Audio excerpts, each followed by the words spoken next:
자, 그러면 그 이후 내용을 한번 자세히 살펴보도록 할게요. 자, 교재에 나와 있죠? 서비스 전달 시스템. 별표 3개 쳐져 있죠? 최근에 출제가 자주 된 부분입니다. 자, 서비스 전달 시스템은 크게 3가지로 나뉠 수 있다라는 겁니다. 첫 번째는 바로 기능 위주의 서비스 전달 시스템. 두 번째는 뭐예요?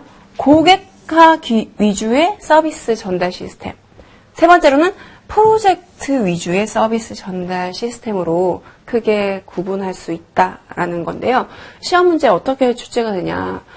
이러한 내용들을 보기로 해놓고 다음에 해당하는 서비스 전달 시스템을 고르시오.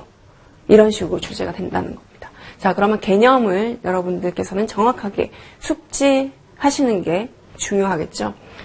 자, 기능 위주는 무엇이냐라는 건데 표준화된 서비스를 생산하는데 적합하다라는 겁니다. 자, 서비스 기업에서는요. 서비스 담당자의 업무를 전문화해서 고객이 직접 서비스 담당자를 찾아갈 수 있도록 하는 형태가 뭐다? 그렇다. 바로 기능 위주의 서비스 전달 시스템이다라는 겁니다. 직원이 고객을 찾아가는 게 아니라 고객이 직원을 찾아가는 거. 그죠? 그래서 직원의 업무를 전문화시키는 게 중요하다라는 겁니다. 자, 장점은 뭐예요? 장점은 이제 고객이 직원한테 오니까 당연히 서비스를 신속하게 제공할 수 있다라는 장점이 있겠죠. 자, 단점은 뭐가 있을까요? 서비스 프로세스의 특정 부분에 의해서 쉽게 제약받을 수 있다는 건데 서비스 프로세스가 다양한 종류들이 있었죠. 그래서 이러한 종류들에 의해서 제약을 받을 수밖에 없다라는 겁니다. 어떤 그 환경, 그죠? 매장 환경이나 또는 상황 이런 것에 따라서 제약을 받을 수밖에 없겠죠. 자, 대표적인 예가 뭐가 있을까요? 병원, 영화관, 건강검진이 바로 기능 위주의 서비스 전달 시스템이라는 거죠. 내가 아파, 그죠? 머리가 아프면 어딜 가요? 그죠? 그쪽 간다는 거죠. 배가 아프면 어딜 가요? 그죠? 그쪽 간다는 거예요. 다 전문 분야가 있겠죠. 그 해당하는 병원에 고객이 직접 찾아간다라는 겁니다. 근데 내가 피부가 안 좋아가지고 병원에 갔는데 의사가 피부과 전문의가 아니네? 산부인과 의사네? 그러면 전문화된 서비스를 받을 수 없겠죠. 그죠? 그렇기 때문에 이 서비스를 제공한 담당자의 업무를 전문화시키는 게 무엇보다도 중요한 것이 바로 기능이 잘 돌아갈 수 있도록 해야 된다는 거예요. 또 영화관도 마찬가지. 고객의 입장에서 우리는 이제 새로운 영화가 출시가 되면 그 해당되는 시간과 장소에 가서 영화를 보지 않습니까? 건강검진도 마찬가지. 매년 이제 건강검진을 받는데 건강검진 센터가 여러 군데가 있지 않습니까? 우리 집에 가까운 건강검진 센터를 가야 할 것인가? 아니면 어떤 특화된 분야의 유명한 그 검진 센터를 갈 것인가? 이러한 것에 따라서 달라진다라는 거죠.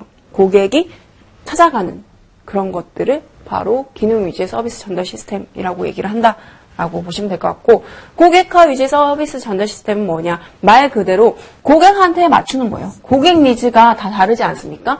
근데 그 고객한테 딱 맞춰서 서비스를 제공하는 시스템을 바로 서비스 전달, 고객 위주의 서비스 전달 시스템이라는 거죠. 자, 장점 뭐예요? 폭넓은 업무를 수행하고 고객의 욕구를 당연히 충족시킬 수 있겠죠. 왜냐하면 고객한테 맞추는 거기 때문에. 자, 반면에 뭐예요? 표준화된 서비스를 제공하기 어렵겠죠. 그죠? 표준화라는 것은 A라는 고객, B라는 고객, C라는 고객이 왔을 때 똑같은 서비스를 제공한다라는 거지 않습니까? 근데 이거 자체가 고객한테 개별로 A라는 고객한테는 이 서비스, B라는 고객한테는 저 서비스 이렇게 맞추는 거기 때문에 당연히 표준화된 서비스 제공하기 어렵다라는 거죠. 그리고 서비스 제공자의 성격, 기분, 교육 수준에 따라서 품질이 달라질 수 된다라는 겁니다. 이런 경험들 여러분들 있지 않으십니까? 내가 갔어. 미용실에 머리하러 갔는데 머리하는 미용사가 기분이 그날따라 너무 안 좋네? 파마가 엉망이 됐어. 그럼 아웃풋 자체도 안 좋게 나온다는 거죠. 서비스도 잘 안 해줘. 그죠? 자, 대표적인 예가 뭐가 있을까요? 미용실. 사람의 모발의 굵기가 다 다르죠. 모발의 길이도 다르죠. 거기에 맞춰서 서비스를 받아야 되겠죠. 그죠? 고객화 위주의 서비스 전달 시스템. 세탁도 마찬가지. 내가 정장을 많이 입어요. 그럼 정장을 관련해서 드라이를 또 맡겨야 되겠죠? 자, 이런 것들이 바로 고객화 위주의 서비스 전달 시스템이고, 숙박 시설도 마찬가지라는 겁니다. 이 예시들도 여러분들 반드시 엮어서 기억을 해 주셔야 된다는 겁니다. 프로젝트 위주의 서비스 전달 시스템은 뭘까요? 그죠? 프로젝트라는 단어 자체가 어떤 규모가 크다 또는 장기간에 걸쳐서 이루어진다라는 느낌이 드시죠? 그렇기 때문에 사업 내용이 복잡하다. 한 번 프로젝트 하고 끝, 헤어지고 프로젝트 팀 구성하고 헤어지고 이런 경우도 많지 않습니까? 그래서 비반복적인 사업에 많이 쓰인다라는 겁니다. 자, 기간이 길죠. 뭐 길면 몇 년까지 가는 프로젝트도 있죠. 그리고 규모가 크기 때문에 계획과 관리가 무엇보다 중요하더라는 거죠. 대표적인 예가 뭐가 있을까요? 그렇죠. 월드컵 같은 경우 기간 정말 길게 잡고 준비를 하지 않습니까? 시설도 구축하고 여러 가지 행사 준비도 하고 그죠? 이벤트 기획도 하고 하는 거죠. 공항 건설도 마찬가지. 한 번에 뚝딱 1개월 만에 뚝딱 만들어지지 않잖아요.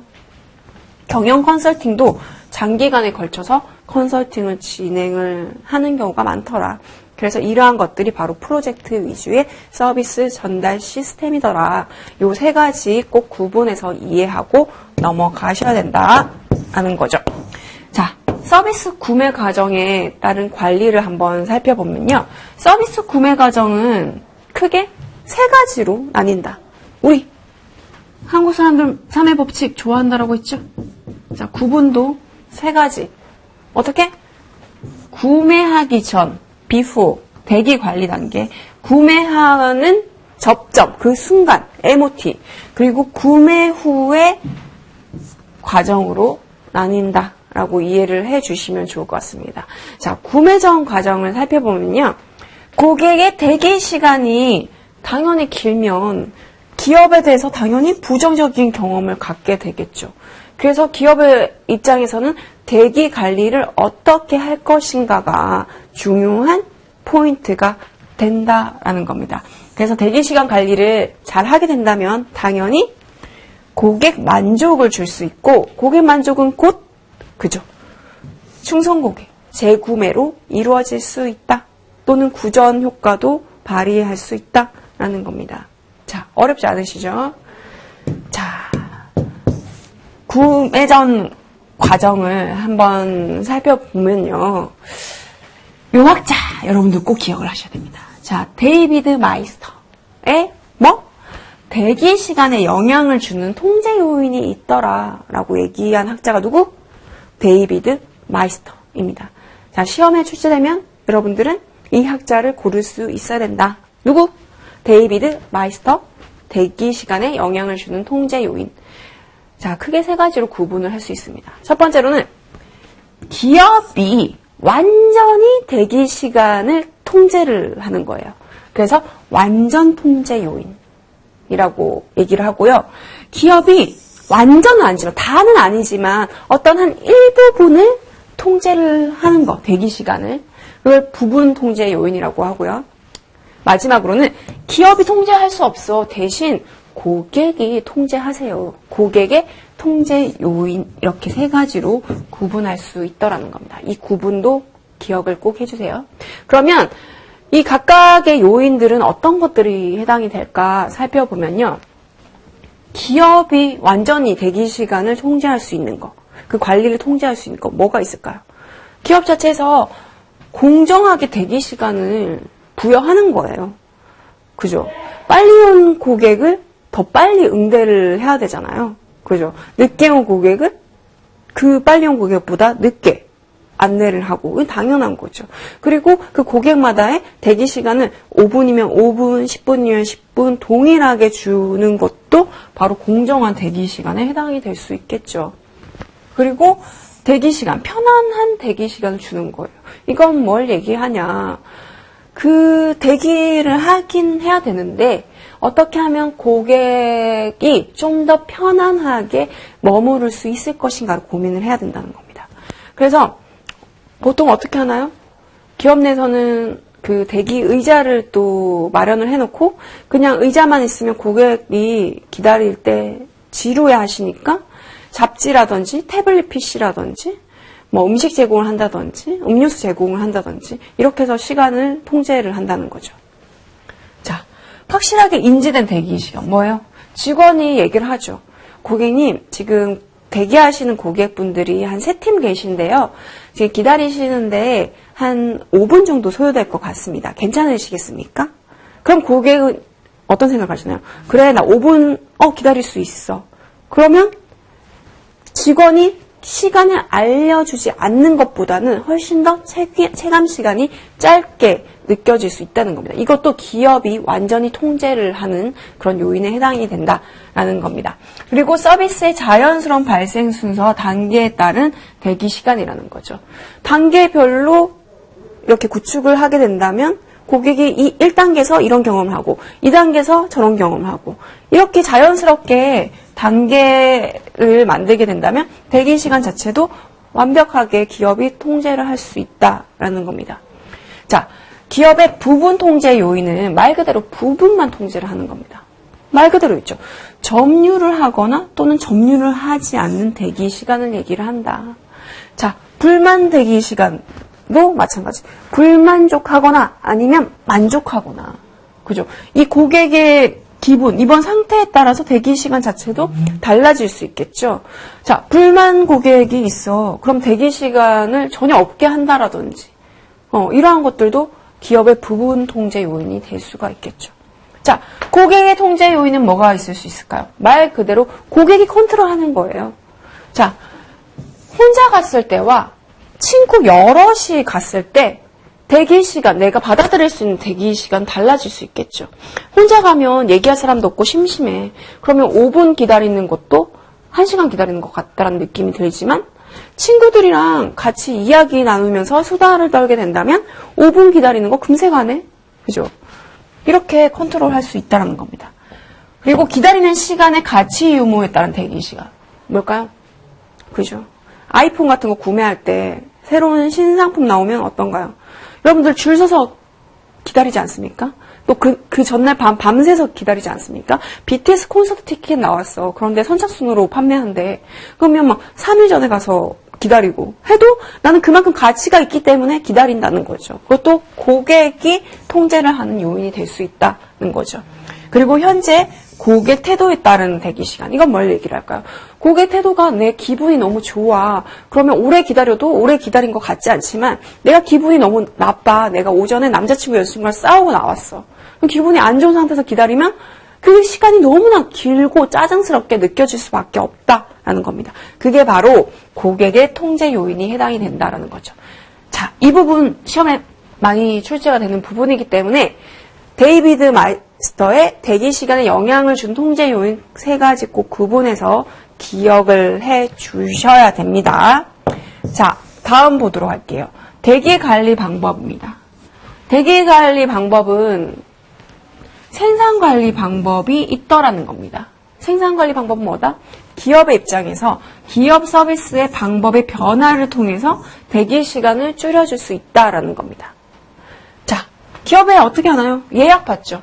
항공사 같은 경우는 내가 원하는 지역 또는 원하는 나라, 원하는 시간에 비행기를 어떻게 하나요? 여러분들 예약하시죠? 병원도 마찬가지. 내가 갈 수 있는 시간에 예약하시죠? 레스토랑도 중요한 고객이 있다라고 한다면 해당되는 시간, 장소에 예약하시죠. 이렇게 예약을 활용하면 대기 시간 관리 당연히 잘 할 수 있겠죠. 자, 커뮤니케이션을 활용을 하더라는 겁니다. 기업의 입장에서 커뮤니케이션 하는 거 뭐가 있을까요? 그죠? 직원이 이렇게 얘기하시죠. 고객님, 점심시간은 저희가 좀 바쁜 시간대라서요. 점심시간 이후에 오시면 제가 즉시 응대를 해드릴 수 있습니다. 이렇게 커뮤니케이션 하잖아요. 그죠?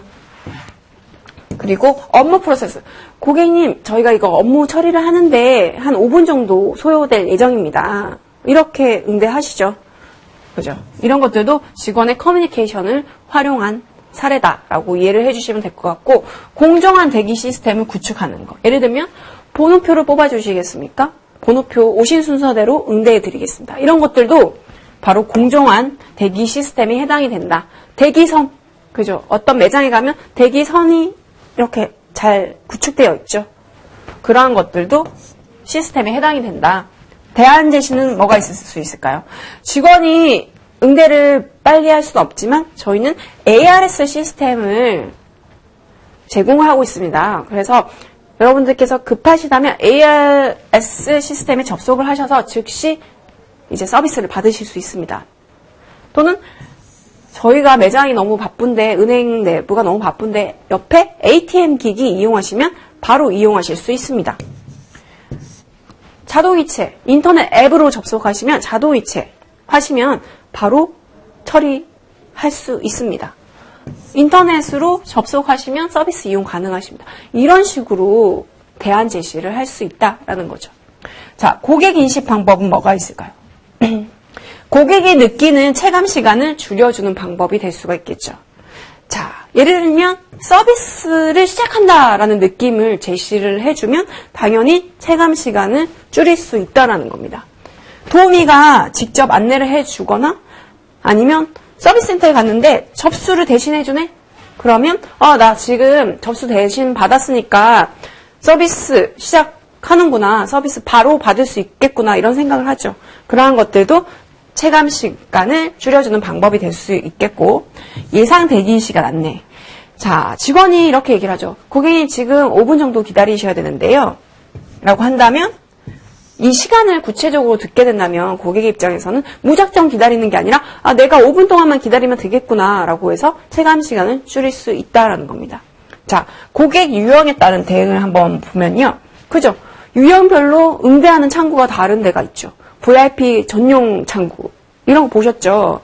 이런 것들도 대기 시간을 줄일 수 있다. 체감 시간을 줄일 수 있다라는 거죠. 그리고 이용되지 않는 자원을 숨기. 눈에 보이는 직원들이 이렇게 많은데 왜 나한테 서비스를 안 해줘? 왜 자꾸 날 기다리게 해?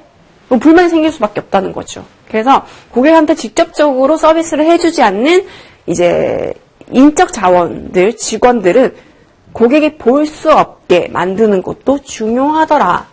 예를 들면 일하지 않는 직원. 잠깐 이제 휴가인데 잠깐 이제 매장에 들르는 거예요. 근데 고객의 입장에서는 그 사람 직원으로 보이는 거야. 휴가라고 생각하지 않고. 그죠? 그럼 그 직원은 이제 눈에 보이지 않도록 뒤에 휴게실에서 만난다든지 이러한 활동들을 해야 된다는 거죠. 그래서 사용되지 않는 시설을 눈에 보이지 않게 하는 것도 중요하더라. 이거 어렵지 않으시죠? 그래서 그 부분에서 어떻게 하면 대기 시간을 줄일 수 있는지, 생산 관리 방법은 무엇인지, 고객 인식 관리 방법은 무엇인지 구분해서 이제 이해하고 넘어가셔야 됩니다. 자, 이 부분도 시험에 종종 출제되는 부분입니다. 객관식으로 많이 출제가 되는데 이 나오면 쉽게 여러분들 고를 수 있어요. 여러분들 실제 나의 경험을 한번 돌이켜보면 다 한 번씩, 한두 번씩은 기다려본 적 있으시죠? 매장 내에서 서비스를 받을 때라든지 아니면 남자친구 또는 여자친구 기다려본 적 다 있으시잖아요. 그때 내 상황 한번 떠올려 보시고 이해하시면 좋을 것 같습니다. 자, 영국의 경영학자 데이비드 마이스터가 대기관리 8원칙을 얘기를 했다. 근데 시험 문제에 이렇게 나올 수도 있죠. 다음 중 대기관리 8원칙을 얘기한 학자를 고르시오. 그죠? 그러면 1번 데이비드 마이스터, 2번 다니엘 부어스틴. 막 이렇게 나오면 여러분들 헷갈리시면 절대 안 된다. 대기관리 8원칙은 데이비드 마이스터라는 학자가 얘기를 했다라는 겁니다. 자, 그렇죠. 아무 일도 안 할 때 대기가 더 길게 느껴진다는 겁니다. 자, 대기하고 있는데 내가 핸드폰을 안 들고 왔네? 그 멀뚱멀뚱 가만히 있어. 그러면 5분이 1시간처럼 느껴지신 적 여러분들 한두 번씩 있으실 거예요. 우리가 뭔가를 하고 있을 때, 뭔가를 보고 있을 때 더 대기 시간이 짧게 느껴진다라는 것은 당연한 얘기다라는 겁니다. 그리고 구매 전 대기가 더 길게 느껴진다. 내가 핸드폰을 사러 갔어요. 근데 구매하기 전에 대기를 하는 시간과 구매하고 났을 때, 예를 들면 뭐 필름을 붙인다거나 앱을 다운로드 받는 대기 시간과 비교를 해봤을 때 당연히 상품을 내 손에 받기 전에 더 길게 느껴진다라는 거죠. 근데 내가 근심 걱정이 너무 많아. 남자친구 여자친구랑 싸웠네? 걱정이 되네. 나한테 이별 통보를 하는 게 아닐까? 이런 걱정거리가 더 많게 된다면 당연히 대기가 길게 느껴진다라는 거죠. 자, 언제 서비스를 받을지 모른 채 무턱대고 기다리면 당연히 대기는 더 길게 느껴진다. 그래서 서비스 제공자는 어떻게 해야 된다? 명확하게 대기 시간을 대략적으로라도 알려주는 것이 좋다라는 겁니다. 원인을 모르는 대기는 더 길게 느껴진다는 거죠. 예를 들면 직원이 3명 있었는데 2명이 식사로 갔네? 근데 그런 것들을 그 고객이 몰라요. 직원이 1명에서 응대를 하게 된다면 당연히 대기가 길어질 수밖에 없겠죠. 그렇기 때문에 왜 대기가 길어지는지 그 원인을 고객한테 알려주는 것도 중요하더라는 겁니다. 불공정한 대기는 더 길게 느껴진다. 당연하죠. 나보다 그 뒤에 온 사람이 빨리 서비스를 받네? 그럼 불공정하다라고 느껴지죠. 나는 계속 대기를 하고 있어요. 근데 10초 기다리고 있었는데 내 뒤에 온 사람이 먼저 서비스를 받았기 때문에 그 10초가 1시간으로 느껴질 수 있다는 겁니다. 자, 대기는 가치가 적을수록 더 길게 느껴진다. 당연하겠죠. 기다리고 있는 그 대상이 누구인가 한번 생각을 해볼게요. 여러분들, 그러니까 사랑하는 사람을 기다리고 있을 때, 그리고 그냥 아무 의미 없는 사람을 기다리고 있을 때, 뭐가 더 대기가 길게 느껴져요? 그죠? 당연히 의미 없는 사람을 기다리고 있을 때 더 길게 느껴지죠. 당연한 겁니다. 혼자 기다리면 더 길게 느껴진다. 그래서 뭐예요? 친구들이랑 수다 떨면서 기다리는 게 더 짧게 느껴진다는 거죠. 앞에서 설명한 거랑 어떻게 보면 이어지는 맥락으로 여러분들 이해를 해주시면 좋을 것 같습니다. 그래서 대기관리 8원칙도 여러분들 이해하고 꼭 넘어가셔야 된다라는 거죠. 자, 희와 채의 대기에 대한 수용 가능성도 시험에 자주 출제되는 부분입니다. 자, 대기에 대한 수용 가능성 말 그대로 뭐예요? 내가 대기를 하는데 기다려야 하는 시간이 나한테 합당한가? 라는 것들을 얘기를 한다라는 겁니다. 그래서 고객 대기에 대한 기대와 실제 지각된 대기 시간의 차이, 한마디로 갭 차이가 발생이 되는 거죠. 자, 이러한 기대 불일치는 수용 가능성의 조절 역할을 한다라는 거죠. 그죠? 내가 기다려야 되는데 오래 기다릴 것인가 아니면 짧게 기다릴 것인가 이런 것들을 조절하는 것들은 뭐다? 대기에 대한 기대와 실제 지각된 대기 시간의 차이가 조절 효과적인 역할을 한다는 것도 이해를 해주시면 될 것 같고 앞에서 얘기했죠. 내가 대기 시간을 알고 있어. 지각된 대기 시간은 수용 가능성에 영향을 당연히 미치겠죠. 그리고 서비스를 통해서 얻고자 하는 혜택이 클수록 당연히 수용 가능성이 높아지겠죠. 혜택을 많이 준대. 사은품을 많이 준대. 그러면 내가 1시간 기다려도 오케이라고 판단을 하는 거죠. 그죠? 대기로 인해서 발생되는 물리적, 심리적 비용이 클수록 대기에 대한 수용을 피하려고 하죠. 맞죠? 내가 1시간 기다려야 된대. 근데 내가 1시간 동안에 다른 중요한 일을 처리를 해야 돼. 중요한 사람을 만나야 돼. 비용이 발생되는 거죠. 내가 이 대기를 함으로 인해서. 그럼 당연히 이 대기를 할 것인가 말 것인가 고민을 하게 되겠죠. 그리고 대기하는 데 있어서 통제력이 자신한테 있을 경우 당연히 수용 확률이 높아지겠죠. 뭐든지 내가 컨트롤하면 수용 가능성이 높아지잖아요. 타인이 나를 제어하는 것보다는 통제력이 외부에 존재할 경우에는 대기를 수용할 확률이 낮아진다는 거죠. 그래서 시험에 어떻게 출제되냐. 이런 문구가 바뀌어서 나오더라. 대기를 하는 데 있어서 통제력이 타인에게 있을 경우 수용 확률이 높아진다라고 한다면 땡! 틀린 답이 되겠다라는 겁니다. 그래서 이 부분은 여러분들 읽어보시면 쉽게 이해하실 수 있는 부분이다. 수용 가능성에 영향을 미치는 요인들도 앞에서 제가 설명한 것과 어떻게 보면 비슷한 맥락이다라는 겁니다. 기회비용. 내가 뭔가 하나를 함으로 인해서 뭔가를 포기하게 되는 거. 그죠? 대기 환경이 좋으냐 나쁘냐에 따라서 영향을 미치죠. 대기 시간을 직원이 알려주냐 안 알려주냐에 따라서 당연히 영향을 미친다. 기대 불일치 안정성. 이것도 영향을 미친다라는 겁니다. 통제를 내가 할 수 있느냐 없느냐도 마찬가지. 거래가 중요한가 안 하냐 안 중요한가. 대기 환경, 그죠? 기회 비용. 반복 나왔네요. 그만큼 중요하다라는 거죠. 그죠? 그래서 이 부분은 꼭 여러분들 기억을 해 주시면 좋을 것 같습니다. 그리고 시험 문제 출제가 된다면 대기로 인한 수용 가능성에 영향을 미치는 요인이 아닌 것을 고르시오라고 한다면 여기에 언급되어 있지 않은 부분을 고르시면 되겠죠? 자, 대기열 유형의 특징을 한번 살펴보도록 할게요. 대기열 유형의 특징, 다중 대기열이 있고요. 단일 대기열이 있고요. 번호표가 있다는 겁니다. 번호표는 여러분 다 아시죠? 몇 번 손님 오세요. 서비스 해드리겠습니다. 자신의 그 번호가 이제 호명되면 그 순서에 의해서 이제 서비스를 받을 수 있다라는 거죠. 다중 대기열은 뭘까요? 서비스 현장에 도착한 후에 어느 대기열에서 대기해야 되는지, 다른 대기열 잡아졌을 경우 이동해야 하는지를 결정해야 된다. 어떤 게 있을까요? 마트 같은 경우. 마트 계산대. 1번 계산대, 2번 계산대, 3번 계산대. 줄이 2명 서 있네? 1명 서 있네? 1명 서 있네? 이 고객이 계산하는 게 맞네? 그래서 우리는 선택을 하죠. 이런 것들이 바로 다중 대기열에 해당이 된다라고 보시면 될 것 같고, 단일 대기열이 뭐가 있을까요? 보통 공공시설의 화장실.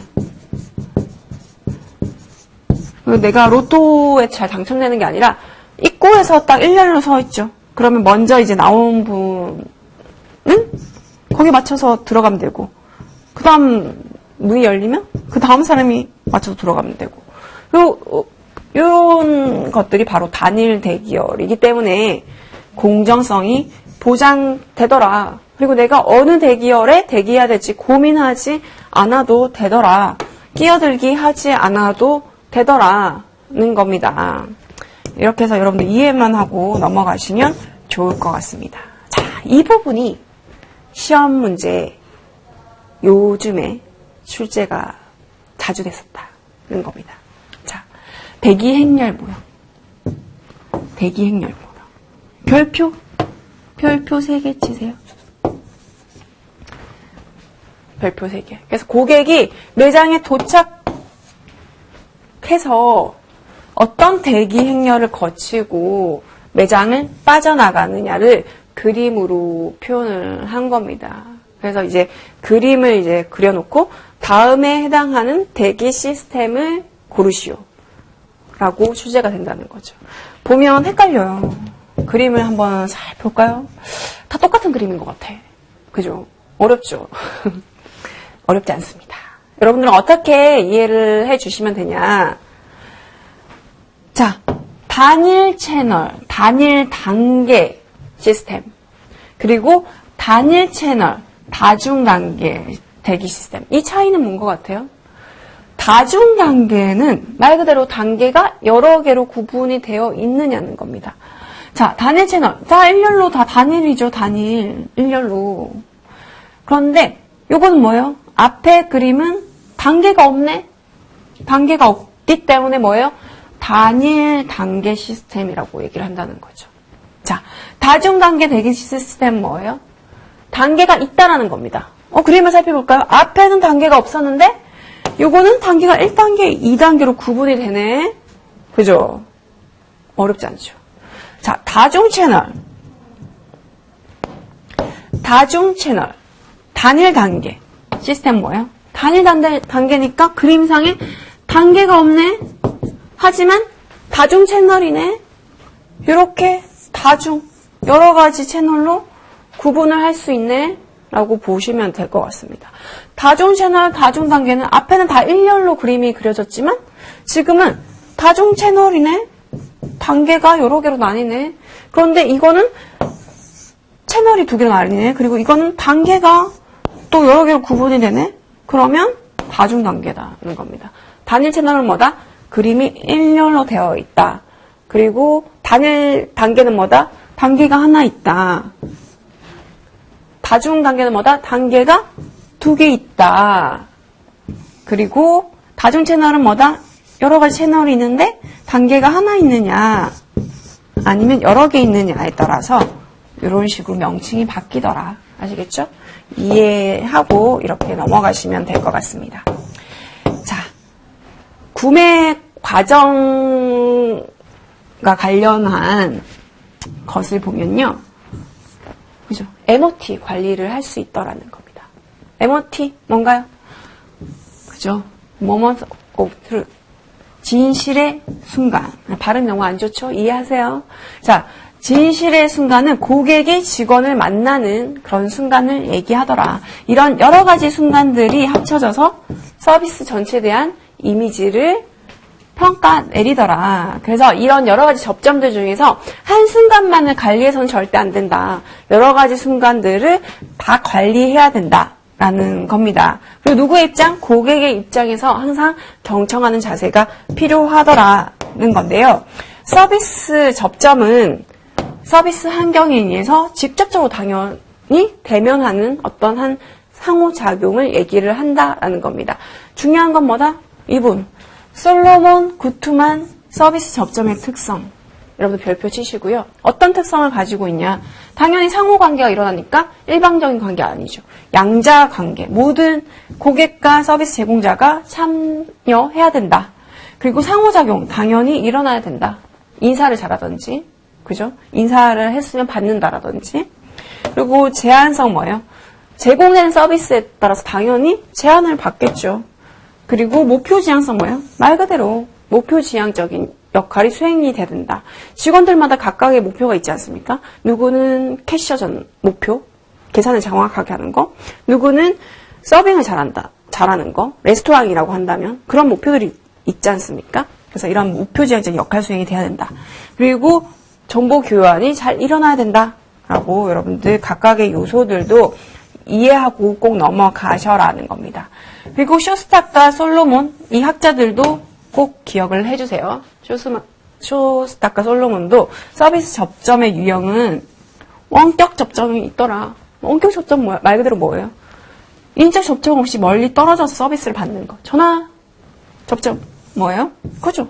전화로 하는 거.